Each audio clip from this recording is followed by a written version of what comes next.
आटे के रिफाइंड रूप को मैदा कहा जाता है। मैदा बनाने के लिए आटे को कई बार बारीक और महीन पीसा जाता है।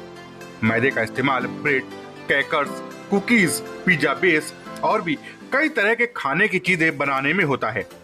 इससे बनी चीजें शरीर के लिए बेहद हानिकारक होती हैं। औसत भारतीय लोग मैदे की 10 सर्विंग्स खाते हैं। मैदा शरीर के लिए बेहद खतरनाक होता है। दरअसल आटे को पीसकर अच्छी क्वालिटी का मैदा तो मिल जाता है, पर इसके सभी पोषक तत्व खत्म हो जाते हैं।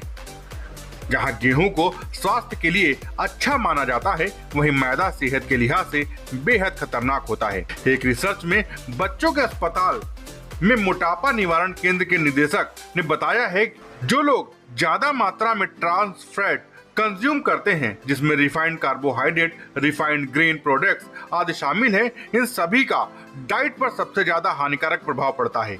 आइए जानते हैं कि मैदा खाने से स्वास्थ्य पर क्या बुरे प्रभाव हो सकते हैं। इसमें सबसे पहले आता है ये एसिड एल्काइन असंतुलन का कारण बनता है। शरीर का स्वास्थ्य पीएच स्तर 7.4 होता है। डाइट में एसिडिक खाद्य पदार्थ की ज्यादा मात्रा होने से शरीर में कैल्शियम की कमी हो जाती है।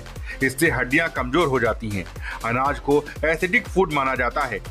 शोध के अनुसार खाने में मैदे का ज्यादा इस्तेमाल हड्डियों को नुकसान पहुंचा सकता है। एसिडिक डाइट इम्यून सिस्टम को नुकसान पहुंचाती है, जिससे शरीर बीमारियों के चपेट में आ जाता है। ब्लड शुगर लेवल को बढ़ा सकता है। अगर आप गेहूं का इस्तेमाल खाने में ये सोचकर करते हैं ये शरीर के लिए हेल्दी ऑप्शन है, तो आप गलत सोच रहे हैं। गेहूं के आटे से बनी खाने की चीजें आपके शरीर के लिए और भी ज्यादा हानिकारक होती हैं। गेहूं में मौजूद कार्बोहाइड्रेट, जिसे इमाइलोलैक्टिन ए कहा जाता है, किसी भी अन्य कार्बोहाइड्रेट की तुलना में ज्यादा आसानी से ब्लड शुगर में परिवर्तित हो जाता है। गेहूं की ब्रेड के सिर्फ 2 स्लाइस शरीर में ब्लड शुगर के लेवल को 6 चम्मच चीनी या कई कैंडी बार से ज्यादा बढ़ा सकते हैं। शरीर में सूजन आ सकती है। अनाज युक्त आहार शरीर में सूजन का कारण बनता है। इसमें ब्लड शुगर लेवल बढ़ जाता है और रक्त में ग्लूकोज का निर्माण होता है, जिसमें ग्लूकोज खुद को आसपास के प्रोटीन से जोड़ लेता है। इसे ग्लाइकेशन नामक एक केमिकल रिएक्शन कहा जाता है। ग्लाइकेशन एक प्री इंफ्लेमेटरी प्रक्रिया है जो गठिया और हृदय रोग सहित कई सूजन संबंधी बीमारियों का कारण बनती है। मेटाबॉलिज्म धीमा हो जाता है। शोध से पता चला है कि जब आप उच्च मात्रा के ग्लाइसेमिक इंडेक्स वाली चीजों का सेवन करते हैं तो शरीर के पोषक तत्व वसा में बदल जाते हैं।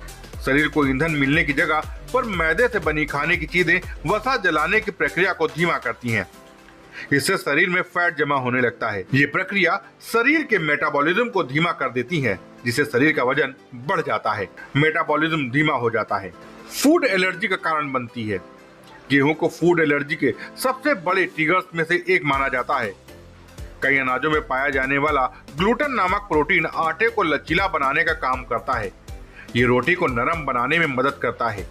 गेहूं में अब पहले से कहीं ज्यादा ग्लूटेन होता है। जब ग्लूटेन सेंसिटिविटी वाले लोग ग्लूटेन युक्त प्रोडक्ट खाते हैं, उससे उनके शरीर में फूड एलर्जी होने के साथ कई अन्य समस्याओं का खतरा बढ़ जाता है। ताजा तरीन खबरों के लिए सब्सक्राइब करना ना भूलें दस्तक टाइम्स। बेल आइकन दबाकर पाएं देश विदेश की लेटेस्ट खबरों की नोटिफिकेशन।